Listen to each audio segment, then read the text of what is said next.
Hey everyone, it's your boy Felix Fletcher here, back with another Project Gorgon video. In today's video I'm going to be showing how to pin your maps for each region, starting with Serbule here. Just keep in mind you may not have as many pins as me, but just pick and choose, and you'll get more as you gain skill ups and play the game. So here I am at the top northwest corner of Serbule. You want to mark the Brain Bug Cave. It's a pretty cool little dungeon. The Eltibule portal to the north. This little house here is pretty cool, but it's pretty obvious. There's some vendors there. The docks, where you'll be turning in your work orders for this region. Borg Hill, which is a dungeon. The sewers, this is also a really good place for newbies to fight. I just go ahead and mark the teleport pad, because I mark all of those in all regions. There in Serbule itself. The mushroom circle over here to the east, which is really important, and I use that a lot. You can mark this altar if you want. I think it's used for the Halloween quests. That's the only reason I have it marked. Otherwise it may not come into too much use for you. Over here to the west I have the Under the Hand dungeon, another cool place to hunt. The western altar, again, you may not even want to bother if you don't have enough pins. The Die Monster, where you can learn some dies, and Charles Thompson's there. He's a good guy to get favor with, so you can have storage in Serbule for alchemy stuff.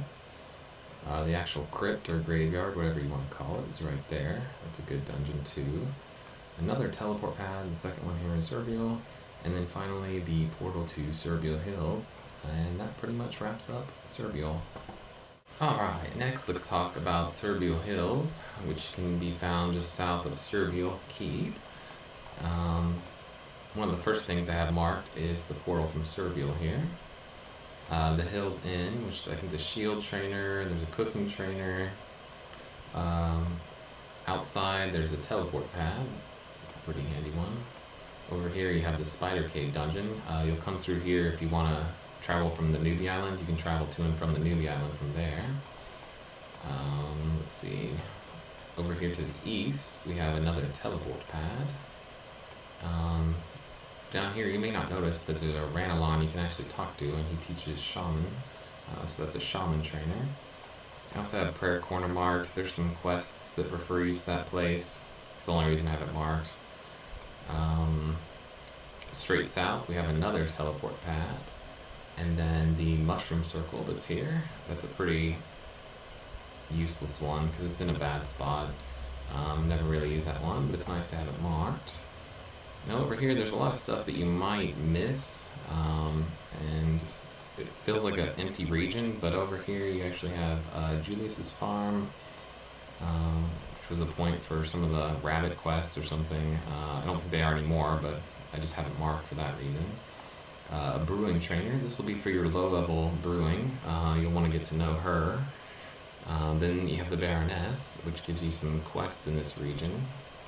A guy that sells parchment, which is handy when you're doing surveys, that's why I have him marked, and then another teleport pad. And that's pretty much it for Serbule Hills.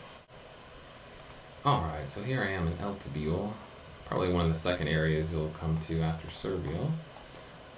Here at the bottom where I'm at, I have the Serbule portal marked.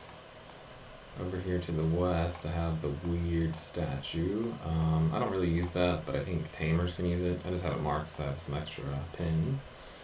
There's the casino back door, so if you ever leave the casino to the back door, you'll show up there in Eltibule. Over there to the north a little bit, you have another weird statue. A teleport pad that's actually underwater. It's not a very useful one, but still, you'll want it if you want to raise teleports. Another one just to the north of that. And then one right here where Jacina is. That's the foraging trainer, as well as the only storage in Eltibule is one of the NPCs there, so that's a good place to have marked. Next is the Mushroom Circle here in Eltibule. I use that one quite frequently. The Goblin Dungeon here in one of the major towns there in Eltibule. Another weird statue up here to the northeast. Hogan's Keep, which is where the work orders are. I'm surprised I didn't mark that work orders. Work orders. The portal to Kur Mountains is over here. the corpse talk trainers over here. And that's pretty much it for Eltibule. Alright, let's talk about Sundown next. You can get here from the Serbule docks if you just take a boat. And it's going to drop you here. There's a way back to Serbule here at the docks. The work order board is here. There's a teleport pad. And then if you just kind of want to continue around the perimeter of the island, you can find the mushroom circle that's here. Another teleport pad, and a lot of NPCs, trainers are there as well. Over here to the right, there's a little island. I've marked that Puffy Ben. I don't know if you'll really go over there much. I don't. Here's Animal Town. I do not like playing as an animal, so I don't use this much, but you might if you're an animal. There's a teleport pad there as well, if you want to use that for teleportation XP. Here we have the Hammer Trainer. He's also a good little storage place for Sunvale and his teleport pad. And then south of that, we have the Winter Nexus portal. And that's pretty much it for Sunvale. I really don't know what's on this little island here. But other than that, I really like the old Sunvale better. They kind of changed it, and now everything's around the perimeter, so you probably won't have too much trouble finding these landmarks. Alright, so here I am in Kur Mountains, and I'm going to go over my pins for this place. This is one of the most annoying places to die, because you always return to this Eltibule portal down here. So I have that marked to the southeast. Sort of northwestish of there, I have a campfire marked, because you can freeze to death in this place, so sometimes those are helpful to have. As well as the Yeti Caves, a dungeon that I haven't made it too far in. Over here we have one of our teleport pads in the region. Just to the northeast of that is the Ilmari Desert portal.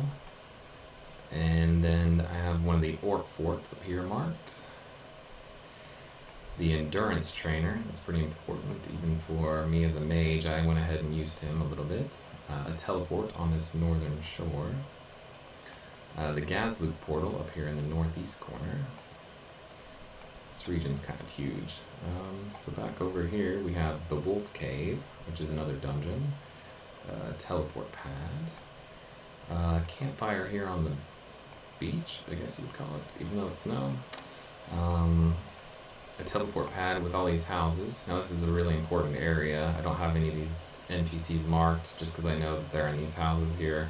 Laura Neff, a cooking trainer, and some other important trainers that you'll come to be familiar with. Over here we have the teleport tent. This is where you're going to learn all your teleport skills. So there's a teleport pad out there too. But you want to get familiar with how to get over these ice flows if you want to have useful teleport skills in this game, which is pretty important. And then here is one of the major fishing holes. I use this one just because you can just run from these houses here just to the south. And so if you want an easy spot to fish, that's a good spot. And that's pretty much it for Kur Mountains. Alright, so now I'm in the Ilmari Desert. I'm going to go over my pins for the desert.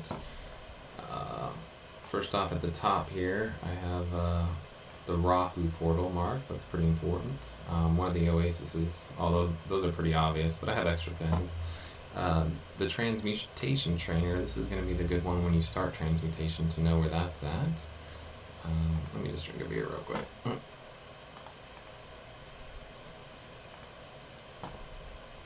They really need to fix alcohol tolerance, because that's so annoying. Okay. So down here, this is the actual town here in the desert. I always mark teleport pads because those are important to me, and they should be to anyone actually. The work order board here in town, the cooking trainer, the survey trainer, and the gardening trainer. And this gardening trainer is going to be pretty important for most folks, I would think. Straight south of that town, you can see there's an actual dungeon here called the Labyrinth, as well as a teleport pad there. It's pretty hard to use that teleport pad because it's surrounded by enemies. I have another one of the oases here marked, and then here's where you come in from Kur Mountains, so I have that marked as well. That's pretty much it for the Ilmari Desert. Alright, now I'm going to go over my pins for the Rahu area. So this is the Ilmari Desert right here. Gazluk is all the way down there at the bottom. I mean, when I have that marked, although I rarely use that portal.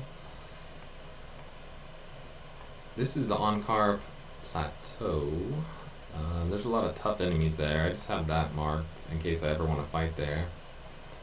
Now these two pins are kind of important. In the hostile region of Rahu, you've got the Brewing Trainer and the Sushi Trainer. The Sushi Trainer also teaches you higher level fishing, so that's a pretty handy one, but you have to have a Rahu permit to even talk to these guys. The Brewing Trainer is for higher levels, and I only have like 13 brewing, so I can't even really use that guy, but it's good to know where he's at. Then here in the actual town itself, I have the Skinning Butchering Trainer marked. Kohan, because I chose him over the other guy. The Tailoring Trainer, the Necromancy Trainer, the Casino Portal, the Teleport Pad here, and then the Work Order Board. You may want to mark the dungeon that's right here, but I know where that's at, so... That's called the Rahu Sewers. Let's see, actually. Rahu Sewers. Do I have enough pins? Well, now I have that marked as well. And, oh yeah, we cannot forget about the Mushroom Circle. There's actually a Mushroom Circle here in Rahu. It's underwater, though. It can be kind of hard to use it. Make sure you're holding down, swimming down when you're using it. But that's also there, and it's pretty important if you use mushroom circles. So that's it for Rahu. Okay, so now I'm in the Fae Realm at the starter area up here in the northwest corner. You can mark different things, but what I have marked is the Barter Ferry. This is where you can exchange items for royal jelly, so I have that marked. That's pretty important. The first mushroom circle, the Winter Nexus, the Work Order Board, and for me I have the Fire Magic Trainer marked just because that's important to me. If you go down over here a little bit, you'll see the Fae Mollusk. You can milk that snail for some slime. That sounds disgusting, but you have to have an empty bottle to do it. I try to keep collecting those every time I come to the Fae Realm. This red orb here is pretty important. This is where you can get quests in the Fae Realm. I managed to get a phoenix egg from one of these quests, so I think it's well worth it. So you can pick up a quest there. I have some of the meditation pillars marked. That's because I had a quest there. You know, if you don't have enough pins, you could just leave those. But I happen to have some extra ones. There's a big troll up here. Forgot what that is, but I have it marked. Here's the second mushroom circle. This is where you'll be turning in work orders in the Fae Realm. I'm actually bound to this one, because if you die, you'll return to the other one up there anyway. So this is a good one to have bound, because running across the Fae Realm to turn in your work orders sucks. And then the final thing I have marked is the Strange Cave. So that covers all my pins in the Fae Realm. Alright, this will be the final region I'm covering in today's video, which is called Gazluk. Here is the entrance from Kur Mountains, so I have that marked. Over here you have a little ghost town with a teleport pad. And Prestonbule, this is one of the most important places in Gazluk. Inside this cave there's the Mushroom Farmer Trainer, I think the Crossbow Trainer, a Transmutation Trainer, so some other really important trainers are in there. Up here I have this tower marked. Now if you die and get this portal randomly, I think this is where you show up, is this tower over here. That's why I have it marked. Here's the Valley Cave, which is a dungeon which connects, I believe, to this one. The Snowblood Chateau Cave are connected. Really I don't have much marked in Gazluk, but those are my main suggestions for now. It's a high level area, so I don't really hunt there much. Well, if you found this video helpful, please leave a like. If you want to see more Project Gorgon videos, please subscribe. I was thinking about doing dungeons next. Leave your feedback, and I'll see you on the other side.